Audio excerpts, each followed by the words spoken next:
Feel it more now. Yeah. He can walk a 17-minute mile. Good. He's a little faster on the elliptical. Feeling all right? Yeah, good. That's pretty good for Nick Ashel, considering he thought he'd never walk again. That's true, but I certainly like a challenge. 4 months after surgeons put his pelvis back together. So we'll start by just trying to reach straight overhead, maintaining your balance as steady as you can. Physical therapists at CarePoint East got him back on his feet. Good, and back down. I'm going to start slowly, get back on the mountain bike when I get back home, and hopefully pick up running in about 6 months' time when the legs are a lot stronger. Nick Ashel has been in Ohio longer than he ever thought he would. I haven't let go of the dream that I had to finish running across America. A driver ended his journey in August. A hit and run left Nick on the side of the highway. I hope that this person, sees this interview and will make that decision to come forward, or somebody knows of this individual. I still think this person should be off the road. Ashel says he's let go of the anger and frustration that put him here. Keep your shoulders up tall. He has a new focus. Nick Ashel is determined to finish his race across America, whether he's walking or running, and he says he'll pick up right where he left off, where he was hit on US 40. He's beat the odds. How's the weight? Good? It's good. With the help from the people at his home, away from home. I can't put it into words to, express on behalf of our family the huge gratitude that we have to everybody. Leaving for New Zealand brings mixed emotions. But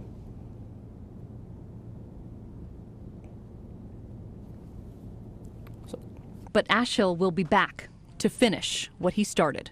Whether it's a year, 2 years, 3 years, 5 years, I don't know.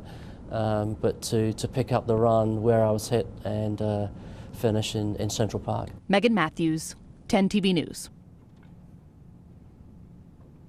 Because gray death is reportedly so strong, it could take more than one shot of Narcan or naloxone to bring somebody back to life. In fact, first responders say it could take dose after dose.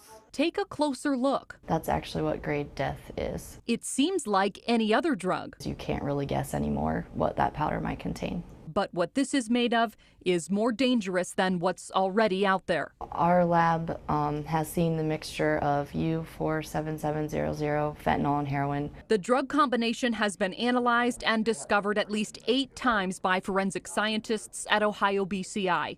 It's so potent, they have to protect themselves while they test it. Carfentanil, for example, is 10,000 times more potent than morphine.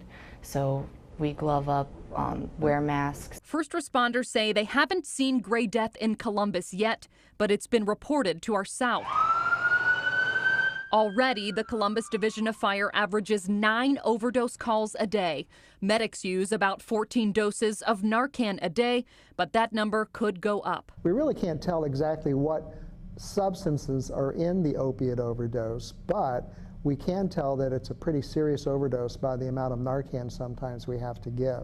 Health experts say a heroin addict cannot build immunity to Narcan. It just depends on what's in the drug they're taking. If that doesn't work, then the next step is we give them medications to relax them and essentially put them in a medical coma, and we put a breathing tube down into their trachea and start breathing for them on a ventilator. First responders say CPR will work too if Narcan doesn't. Columbus Fire says they haven't had a formal briefing on gray death, but they are aware and preparing. Reporting in the Digital Broadcast Center, Megan Matthews, 10 TV News.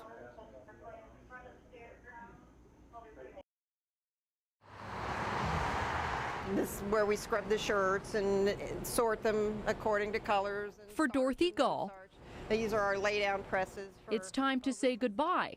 It's been a fun ride. To her business of more than 20 years. They're just building all around us, things that they had been promising to build since before I bought the business. On the corner of 1st and 4th Street sits Spring Cleaners, where hundreds of Gall's customers have been dropping off clothes for decades. I have a lot of customers, and I'm going to miss them all. Some of them I've had for the full 20-some years I've been here, and it's really hard to say goodbye to them. Her business is closing at the end of the month, partly because her location is now a prime piece of property. On the last day of production for Spring Cleaners, Just a few blocks up north, brand new businesses have popped up and some are waiting to welcome new customers.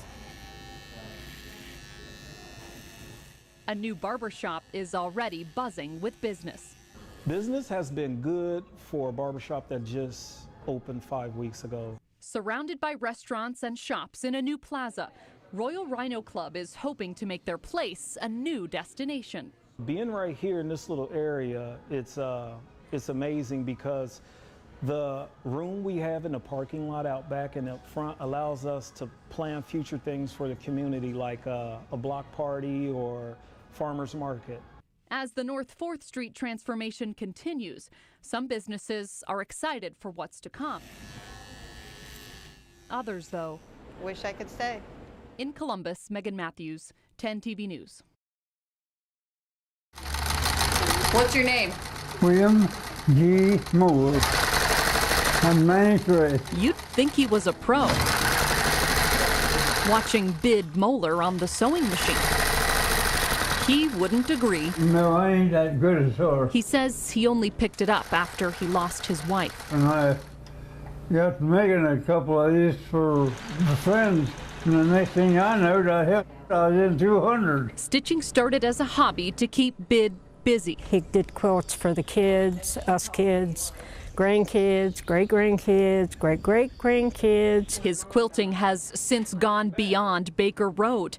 Karen Wright says her dad's blankets have covered an entire community. Him and Mom both have always been hard workers and have give to many, many people, and that makes me proud. Bid has made 304 quilts to date.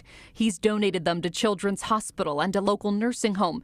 He's sewn for friends and family. Well, if I kept on going, it probably wound up with 400 by her. He makes the quilts on a small table at home in Freesingsburg.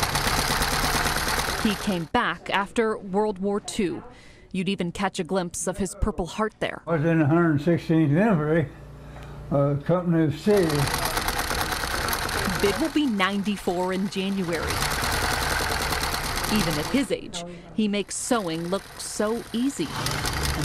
Bid says he's ready to give it all up. He'll tell us all the time, I'm done making them. And then before you leave, it's, do you have any more ready?